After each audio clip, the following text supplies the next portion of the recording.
Tusome kitabu cha Sefania sura ya kwanza kuanzia mstari wa 7 hadi wa 9. Nyamazeni kimya mbele za Bwana Mungu, kwa maana siku ya Bwana ikaribu. Kwa kuwa Bwana ameweka tayari dhabihu, amewatakasa wageni wake. Na itakuwa katika siku ile ya dhabihu ya Bwana, nitawaadhibu wakuu na wana wa mfalme na watu wote waliovaa mavazi ya kigeni.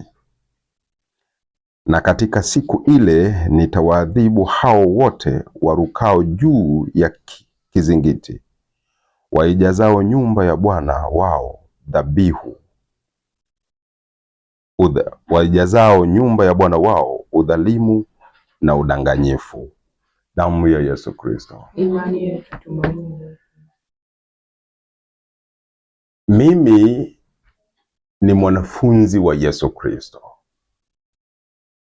Kwa hiyo sihubiri maneno ya mtu mwingine, nahubiri injili ya Yesu Kristo. Sina neno lingine, sina neno lingine kabisa. Siwezi kuhubiri neno la dunia hii, kwa sababu mimi sio mwanafunzi wa wakuu wa dunia hii. Mimi ni mwanafunzi wa Yesu Kristo. Kwa hiyo ninahubiri injili ya Yesu Kristo aliyetutuma tuhubiri. Damu ya Yesu Kristo. Inawezekana kutakuwa na watu hawataki kusikia neno la Yesu Kristo kwa sababu hawampendi Yesu Kristo, wanapenda dunia zaidi. Inawezekana kutakuwa na mtu anaboreka labda kusikia neno la Yesu Kristo, lakini sisi tunamhubiri Yesu Kristo aliyekufa, aliye hai na mfalme wa mfalme, Mungu wa milele. Huyu ndiye Mungu wetu tunayemhubiri. Hatuna neno lingine.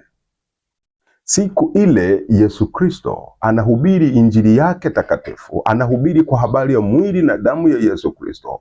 Watu wakakwazwa na hilo neno, wakamwacha. Wanafunzi wengi wakamwacha, wakaondoka, kwa sababu hawataki kusikia kwa habari ya mwili na damu ya Yesu Kristo.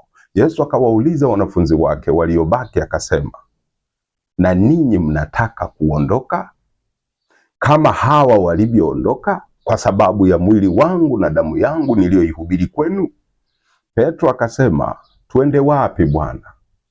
Wewe ndiye wenye maneno ya kweli, maneno ya uzima wa milele.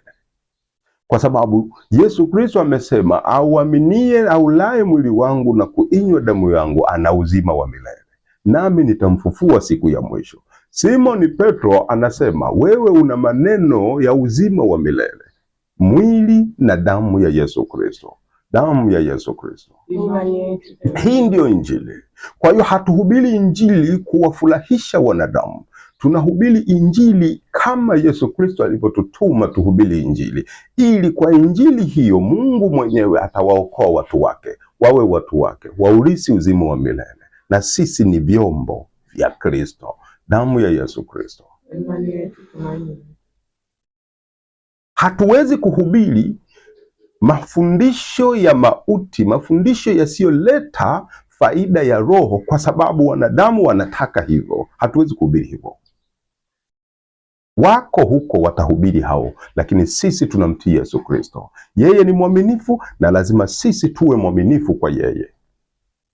Yesu Kristo hakutusaliti sisi. Siku anasulubiwa msalabani, hakutusaliti sisi.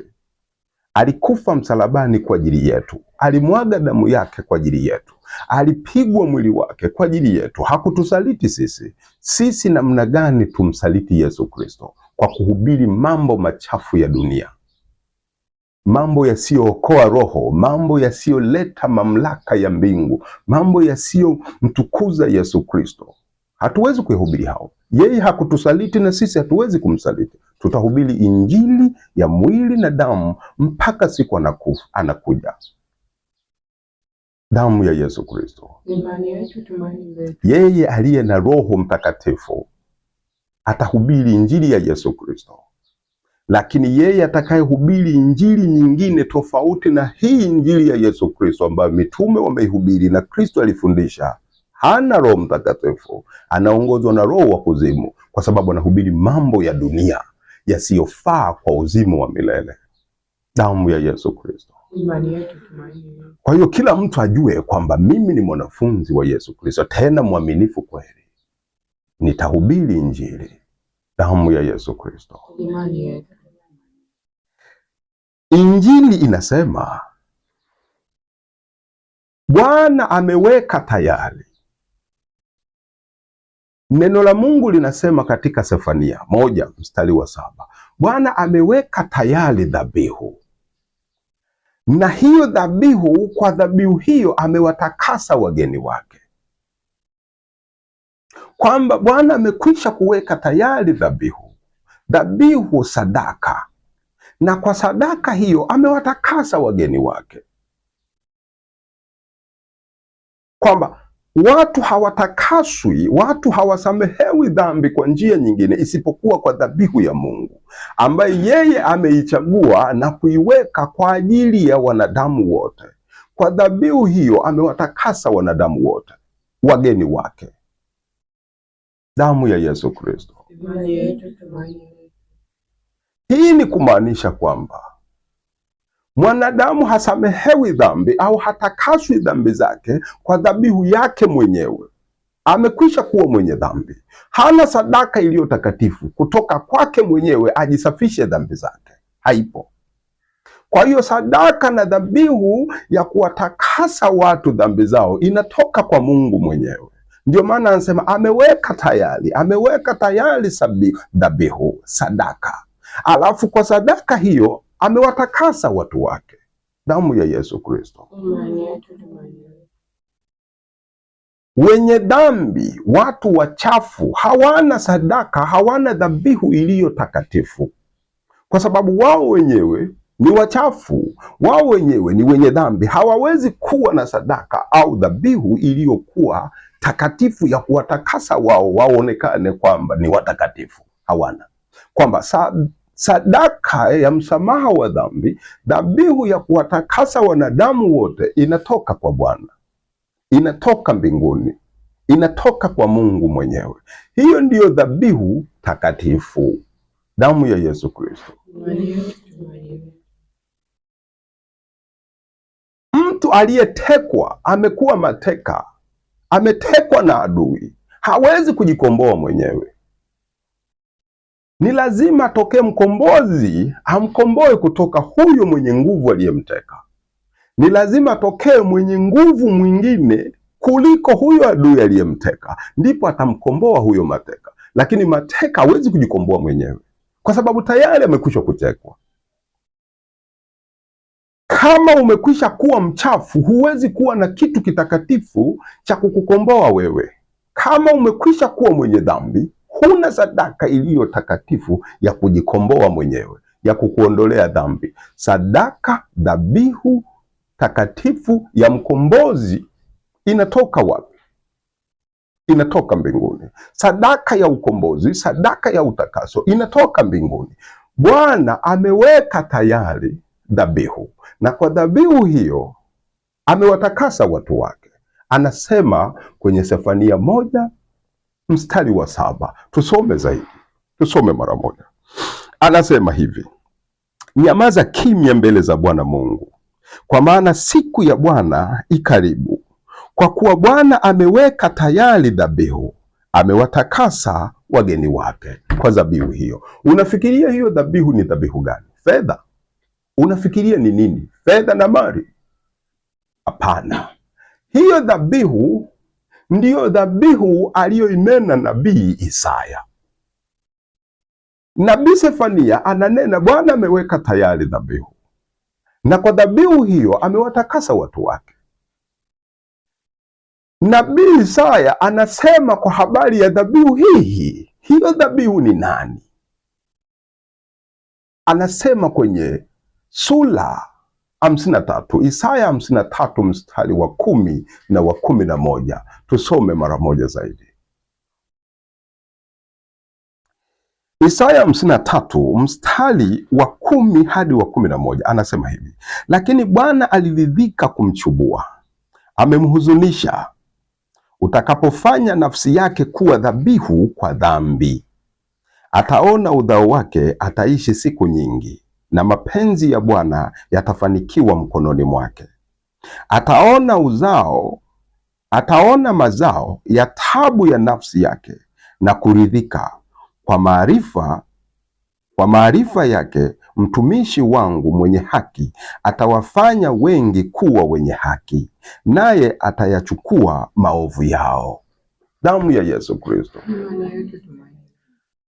Nabii Isaya ananena kwa habari ya huyo dhabihu ya Bwana, kwamba hiyo dhabihu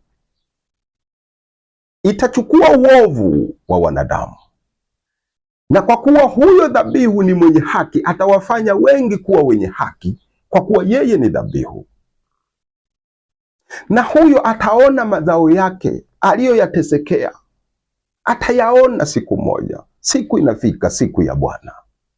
Anasema hivi, mstari wa 10, anasema ataona uzao wake, ataishi siku nyingi, na mapenzi ya Bwana yatafanikiwa mkononi mwake. Huyo dhabihu, mapenzi ya Mungu yatafanikiwa mkononi mwake. Huyo dhabihu,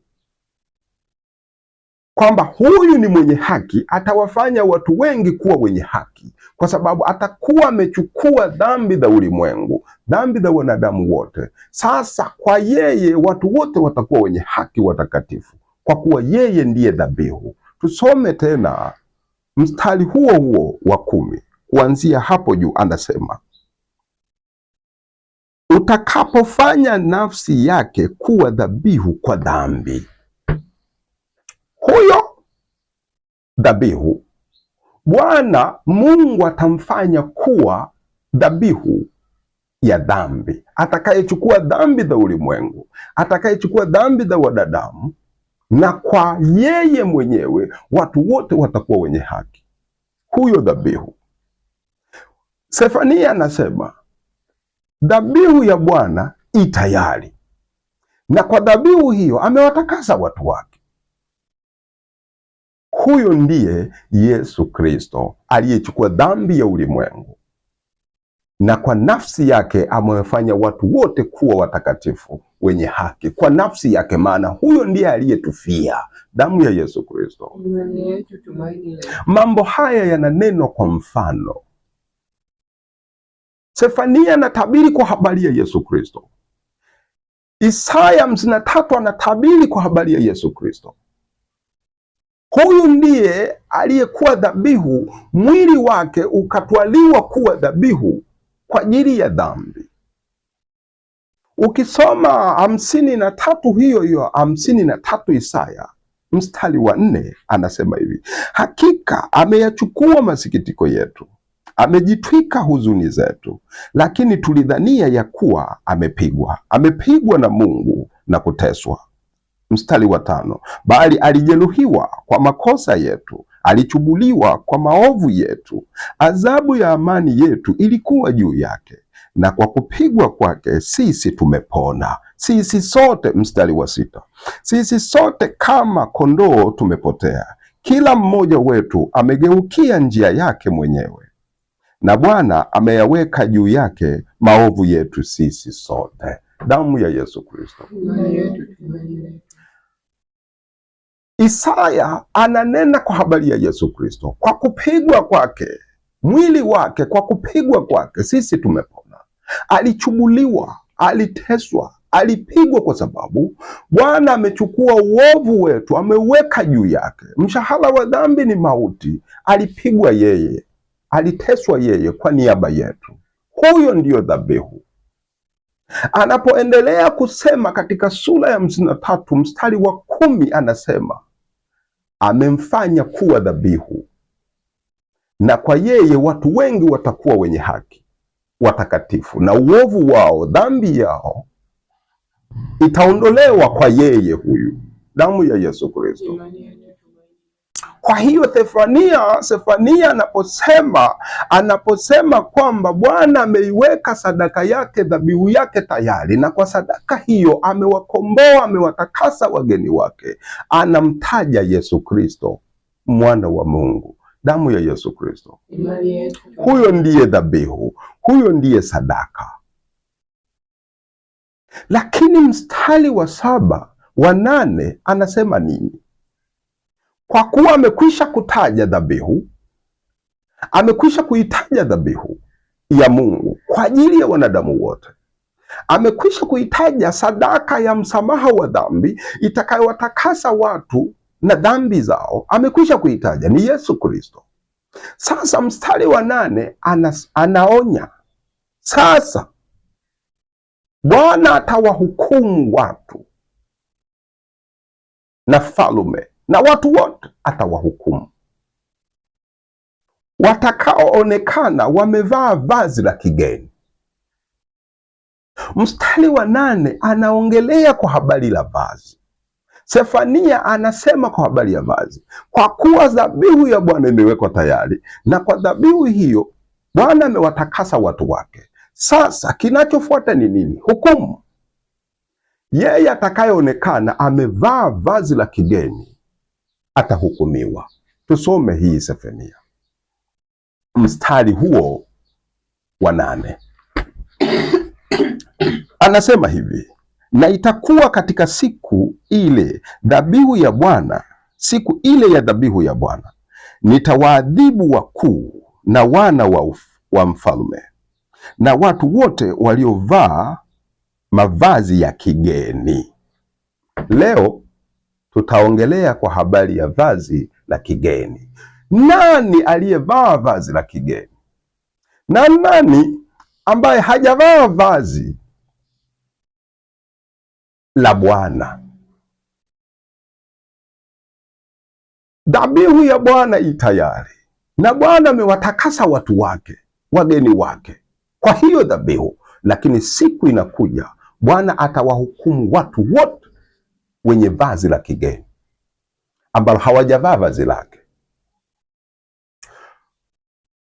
Mathayo 22, Mathayo mtakatifu sura ya 22 anaongelea kwa habari ya vazi la kigeni. Yesu Kristo akasema hivi, kulikuwa na mfalme mmoja, akafanya sherehe, akafanya harusi, akamfanyia harusi mwanaye. Naye akatuma watu wakawaite wale walioalikwa waje katika hiyo harusi. Na wale watumishi walipoenda kuwaita hao watu wakakataa. Watumishi wakaenda kualika, jamani, njoeni kwenye harusi. Harusi imekuwa tayari sasa. Wakati umefika, harusi imekuwa tayari. Nimechinja vinono, ng'ombe zangu, kondoo zangu nimechinja. Tayari harusi imeiva. Njoeni sasa msherekee. Watu wakakataa. Yesu anasema hiyo. Watu wakakataa. Mathayo 22. Mwingine akasema, akaenda shambani, naenda zangu shambani. Yuko bize na kazi. Wakaenda mashambani. Wengine wakaenda kwenye biashara zao. Na wengine waliobaki wakaamua kuwakamata wale watumishi waliotumwa na huyo mfalme kuwaalika waingie kwenye harusi ya Bwana. Wakawakamata hao watumishi, wakawapiga, wakawafanyia jeuri, wakawaua.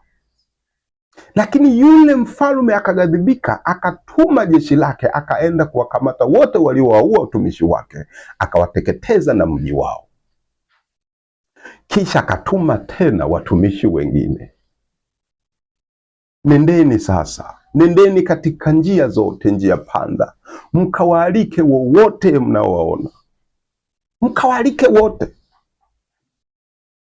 Kila mtakayemwona mwalikeni, mwambie harusi iko tayari, vinono vimechinjwa. Wale watumishi wakaenda, wakafika huko, wakakusanya watu wa kila namna, wakawakusanya wabaya na wema. Harusi ikajaa watu. Lakini mfalme alipoingia kwenye hiyo harusi awaone wageni wake, akaja humo akamkuta mmoja katika hao walioalikwa, waliokusanywa kwenye harusi, ana vazi la kigeni. Yule mfalme akasema, rafiki, uliingiaje humu ukiwa na vazi la kigeni? Kwa sababu angalia, wenzako wote walioalikwa wana vazi la bwana harusi, wana vazi la bibi harusi, wamevikwa vazi la bwana harusi, wamevaa vazi moja, wote wanafanana, wana vazi la bwana harusi. Wewe uliingiaje humu ukiwa na vazi la kigeni, wala huna vazi la bwana harusi? Halitokani na mimi mfalme, hili siyo vazi langu. Uliingiaje humu? Kwa sababu wote walioingia humu wamepewa vazi la bwana harusi, wamepewa mavazi yangu, wamevaa, wote wamekuwa rangi moja, wamevaa vazi moja takatifu. Wewe uliingiaje humu? Ulipita wapi? Ulipita mlango gani mpaka ukaingia humu una vazi la kigeni? Akasema, mkamateni huyo. Wakamfunga, akasema, mtupeni kwenye hilo shimo la moto, huko nje katika giza, huko ndiko kwenye kulia na kusaga meno, jehanamu. Huyu mfalme ni nani? Huyu mfalme ni Mungu mwenyewe, na huyu mwana aliyefanyiwa harusi ni Yesu Kristo mwenyewe, anajiongelea yeye mwenyewe. Na hawa walioalikwa kwenye hiyo harusi ni Wakristo, wote ni Wakristo, wamepata neema ya kuingia katika harusi ya Bwana, wote wamepata. Lakini humo kila mtu aliyealikwa katika hiyo harusi wanavaa vazi la bwana harusi. Vazi la kukaa humo linatokana na bwana harusi, linatokana na mfalme. Havai mtu mavazi yake humo. Kwa hiyo ukiingia hapo lazima utahubiriwa vazi na utapewa vazi. Wewe uliingiaje humo? Ulisikia mahubiri kutoka kwa nani hata ukaja na vazi lako? Kwa sababu yoyote aliyesikia kwamba na waalika walipokuja walipewa na vazi la kuvaa humo. Ndio maana hao naona wote wana mavazi. Kwa hiyo waliokuhubiria wewe walikuwa na vazi la kukupa ili uingie humo. Wewe umeingiaje humu ukiwa na vazi lako, vazi la kigeni? Yesu akasema huyu atatupwa nje kwenye moto wa milele. Kwa nini? Ingawa amehubiriwa Injili, ingawa amehubiriwa neno la kweli, lakini huyu aliingia akijiita ni Mkristo, lakini huyu Mkristo hana vazi la Kristo. Anajiita Mkristo, lakini ukimtazama hana vazi la Kristo, ana mavazi ya kigeni ya dunia, lakini anajiita Mkristo na yeye yuko kwenye kundi la kualikwa. Yesu anakuja, anatazama, anaona watu wake waliomtii, waliomwamini wamevaa vazi lake, lakini yuko mmoja amevaa vazi lake mwenyewe, hakuvaa vazi la Kristo. Huyu akachukuliwa kutupwa nje. Kwa sababu gani? Kama umealikwa na Yesu Kristo, kama watumishi wa Kristo wamekuja, wamehubiri Injili, wamekuhubiria nini? Wamekuhubiria vazi la mfalme, vazi la Yesu Kristo. Kwa hiyo kama umemwamini Yesu Kristo utavaa hilo vazi. Kama hujamwamini Yesu Kristo, ndio utaonekana una vazi la kigeni, vazi lako mwenyewe, vazi la dunia, vazi ulilolipenda la dunia. Sasa unaingia nalo, unasema na we ni Mkristo. Ni hatari. Yesu Kristo anaongelea vazi la kigeni. Sefania anaongelea hukumu itakayotoka kwa wale ambao wataonekana na mavazi ya kigeni. Yesu Kristo anakuja kuongelea hukumu ya jehanamu watakaoonekana wamevaa vazi la kigeni. Hawa lazima ujue nani mwenye vazi la kigeni na vazi la kigeni ni nini. Hawa waliovaa vazi la bwana harusi ndio injili ya Yesu Kristo, mwili wa Kristo. Hawa waliovaa vazi la bwana harusi, hili vazi ni mwili wa Kristo.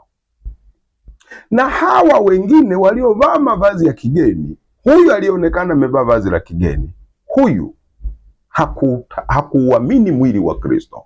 Ingawa anaonekana ni Mkristo, lakini hakuamini mwili wa Kristo, hakutegemea mwili wa Kristo. Aliamini katika mambo yake, mafundisho ya dunia, akaonekana na vazi la kigeni. Damu ya Yesu Kristo. Imani yetu tumaini. yeyote atakayeonekana ana vazi la kigeni hana uzima wa milele. Sefania anasema Bwana ameweka tayari dhabihu, na kwa dhabihu hiyo amewatakasa watu wake. Kwa hiyo anategemea kuona watu wote wana vazi la Kristo. Anasema siku ya mwisho nitakaowahukumu ni wale watakaoonekana hawana vazi la Kristo, bali wana mavazi ya kigeni. Na Yesu Kristo kwenye Mathayo sura ya 22 anasema kwa habari ya hilo vazi la kigeni, kwa sababu wako watu waliovaa vazi la bwana harusi. Hili vazi la bwana harusi ni injili ya Yesu Kristo, ambayo ni mwili wa Kristo, damu ya Yesu Kristo. Mwili wa Kristo umefumbwa katika fumbo la vazi la bwana harusi, kwa sababu hilo vazi la Kristo ndilo lililotufanya sisi tuwe watakatifu, kwamba amewatakasa watu wake kwa hilo vazi, kwa huo mwili wa Kristo. Watu wametakaswa. Angalia anachosema, tusome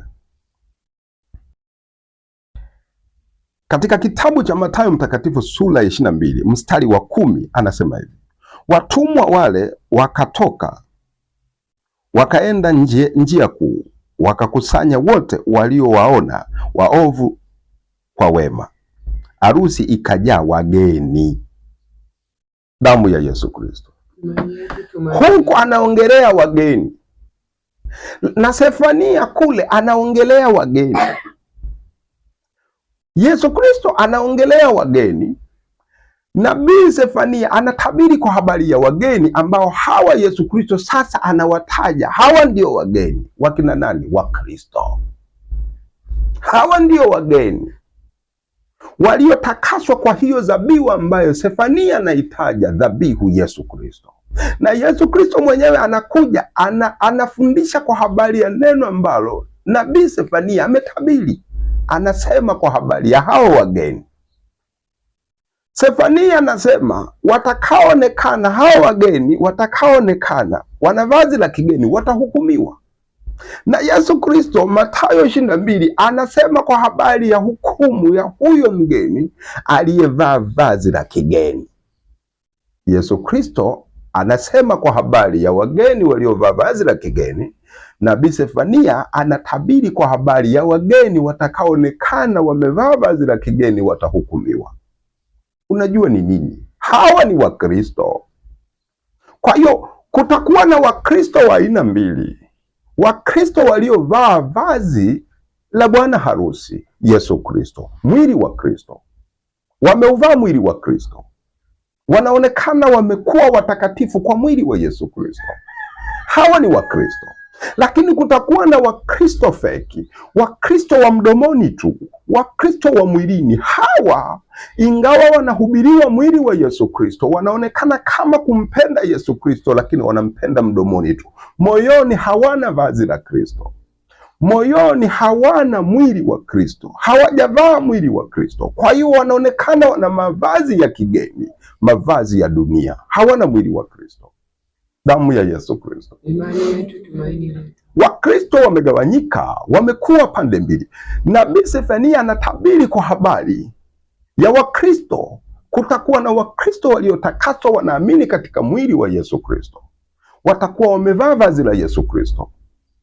Alafu anatabiri kwa habari ya Wakristo, watu wa ulimwengu huu, ambao hawa ni Wakristo wa mdomoni tu, wanamwabudu Mungu mdomoni tu, moyoni hawana Kristo, hawana mwili wa Kristo. Kwa hiyo hawajavaa mwili wa Kristo, hawa wamevaa mavazi ya kigeni. Yesu Kristo anasema siku ya mwisho wataonekana. Uliingiaje ukiwa na hilo vazi la kigeni? Uliingiaje humu rafiki? Uliingiaje humu ukiwa na vazi la kigeni? Huna mwili wangu, huonekani kuuvaa mwili wangu. Yesu Kristo anasema kaeni ndani yangu nami ndani yenu, tuuvae mwili wa Kristo. Mungu akituona aone tumevaa mwili wa Kristo, kwa sababu tumetakaswa kwa mwili wa Kristo. Sasa kuna Wakristo wataonekana, kuna watu duniani wataonekana sio Wakristo tu, hata watu wengine wasio Wakristo, kwa sababu Yesu aliwafia watu wote, sio Wakristo tu, Hata watu wasio wa Kristo wataonekana hawana vazi la Kristo. Hawa wamevaa mavazi ya kigeni. Sasa sisi hatuongelei sana hawa ambao watu hawana Kristo, hawa ambao sio wa Kristo. Tunataka kuongelea kwa Wakristo wenzetu, ili wang'amue, wageuke, waache kuvaa mavazi ya kigeni, kwa sababu ndani kwetu kwenyewe, kwa Wakristo wenyewe, hatujamaliza kusafishana. Kwa hiyo hatuongelei sana hawa watu wa nje ambao tayari wao sio Wakristo, tunaongelea Wakristo. Kwa hiyo Wakristo watakaoonekana ni Wakristo lakini hawajavaa mwili wa Kristo ni hatari kwao. Kwa hiyo waache mavazi ya kigeni, wauvae mwili wa Yesu Kristo, wawe na sale takatifu ya mbinguni, damu ya Yesu Kristo. Kwa hiyo kutakuwa na Wakristo ambao wanamwabudu Mungu mdomoni tu, ndani ya moyo hawana Yesu Kristo, hawajavaa mwili wa Kristo. Hawa ni Wakristo feki ambao wamevaa mavazi ya dunia. Hawa ni sawa na wale ambao hawakuwa Wakristo. Wao si Wakristo, wako katika imani zingine na dini zingine. Hawa ni sawa tu na Wakristo hawa.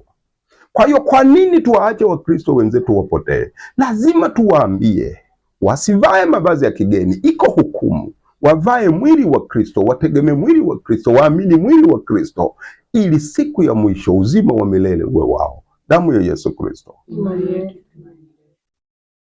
Nabii Sefania anatabiri, anataja sadaka ya Bwana na anataja hukumu itakayowapata watakaonekana hawana mwili wa Kristo. Damu ya Yesu Kristo. Vazi la Yesu Kristo ni mwili wa Kristo. Kwa hiyo watu wametakaswa kwa dhabihu nini? Mwili wa Kristo. Sefania anasema, tusome hapa mara moja. Tusome. Sefania anasema, kwa kuwa Bwana ameweka tayari dhabihu, amewatakasa wageni wake. Dhabihu ya Bwana ni Yesu Kristo. Dhabihu ya Bwana ni mwili wa Kristo, na kwa huo mwili amewatakasa watu wake. Yeyote atakayeonekana hana mwili wa Kristo, hana hilo vazi la Kristo, mwili wa Kristo hana, mahali pake ni katika jehanamu ya moto. Siku ya mwisho hukumu yake mauti ya milele. Mwili wa Kristo.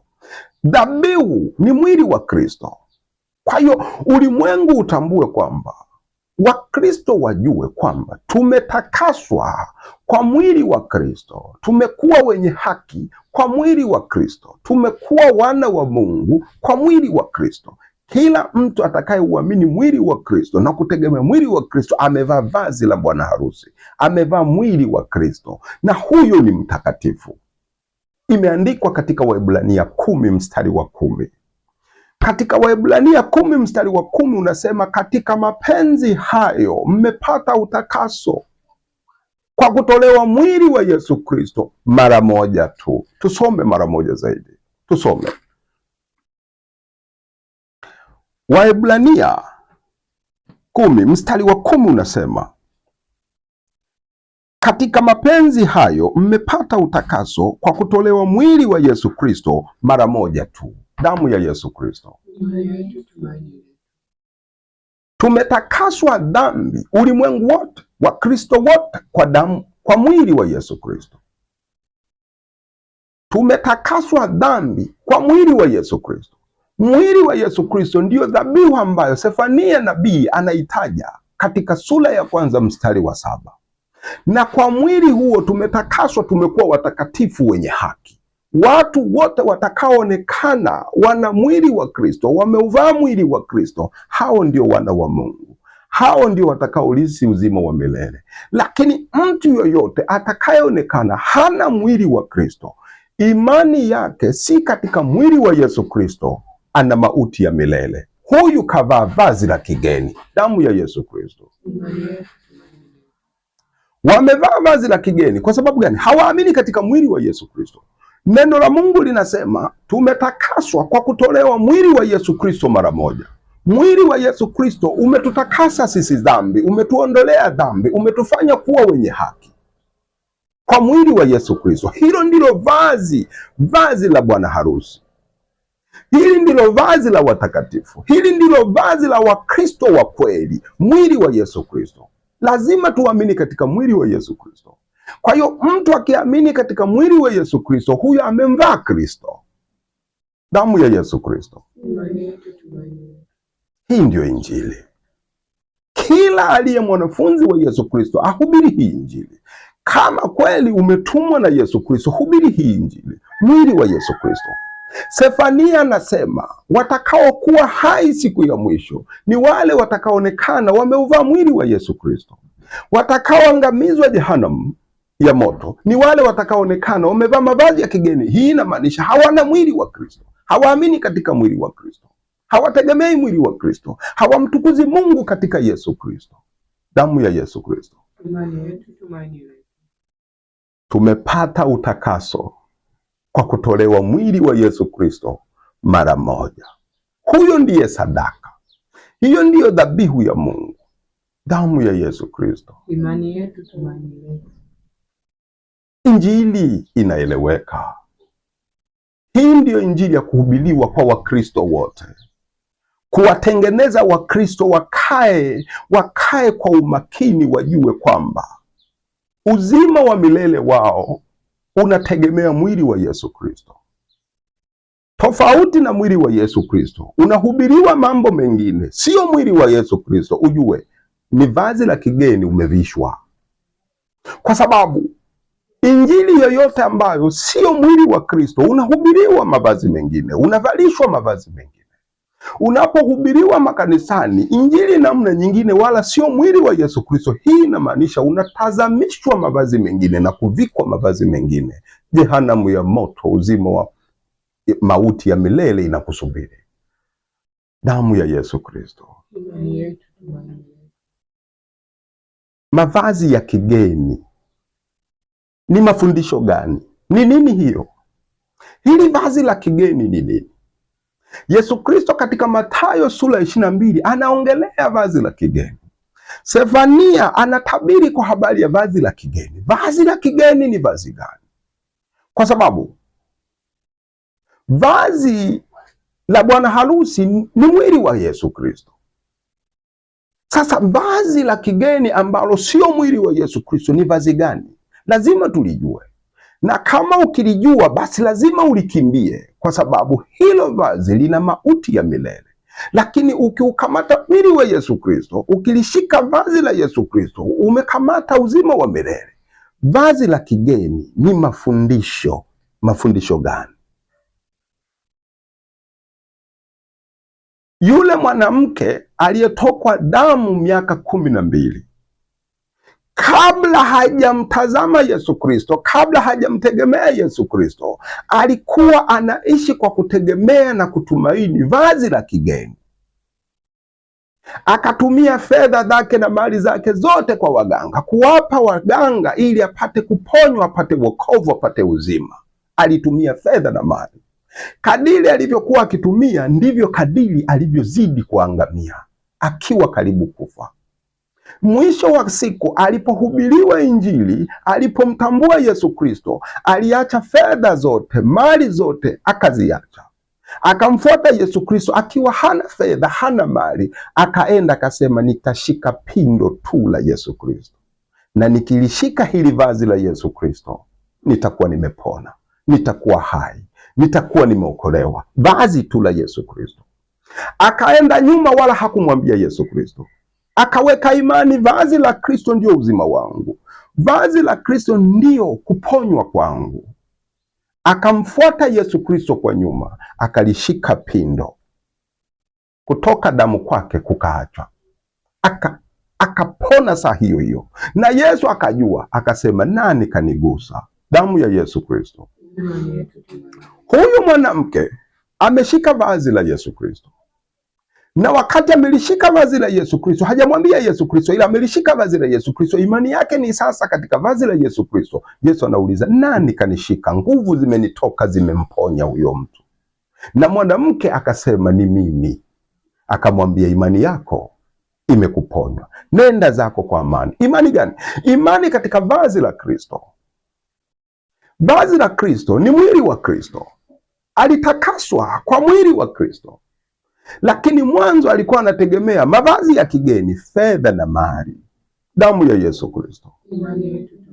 Watu wajue kuhubiriwa fedha na mali kwenye makanisa ni kuhubiriwa vazi la kigeni na kuvikwa vazi la kigeni.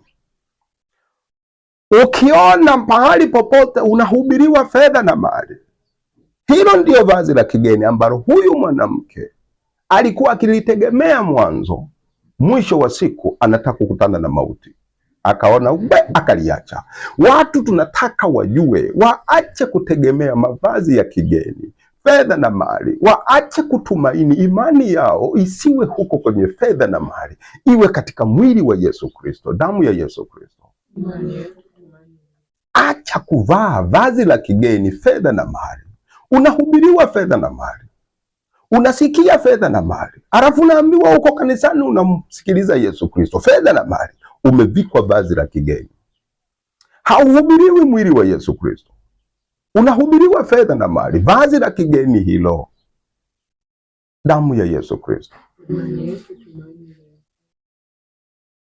Tusome mstako kwenye Sefania mara moja.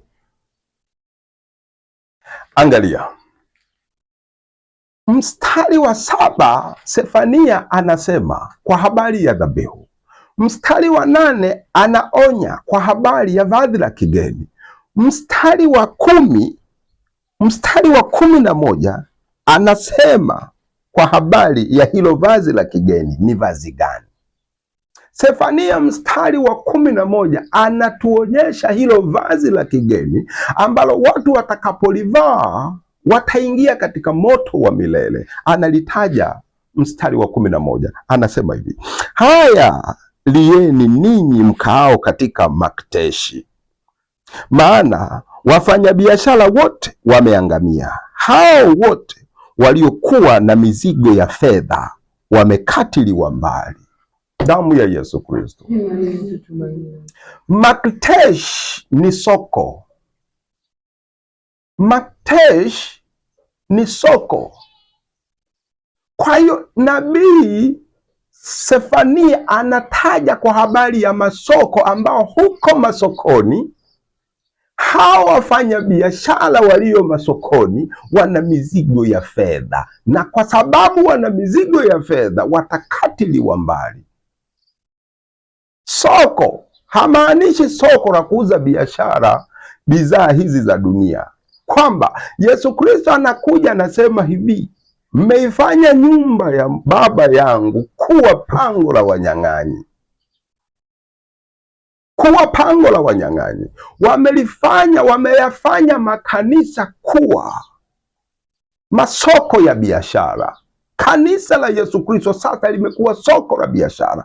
Kwa hiyo Sefania anatabiri kwa habari ya kanisa kwa fumbo la soko, kwamba sasa kanisa la Yesu Kristo limekuwa masoko ya biashara, na wafanya biashara wako humo wanafanya biashara. Wachungaji na waumini wako humo wanafanya biashara. Wana nini? Wana mizigo ya pesa.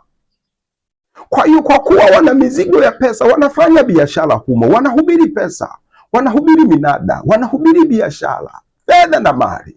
Kanisa la Yesu Kristo sasa hivi wanahubiri fedha na mali, wana mizigo ya fedha ya fedha ya fedha ya fedha ya fedha. Nabii Sefania anatabiri kwa habari ya hilo kanisa litakuwepo, na ndivyo sasa lilivyo. Damu ya Yesu Kristo.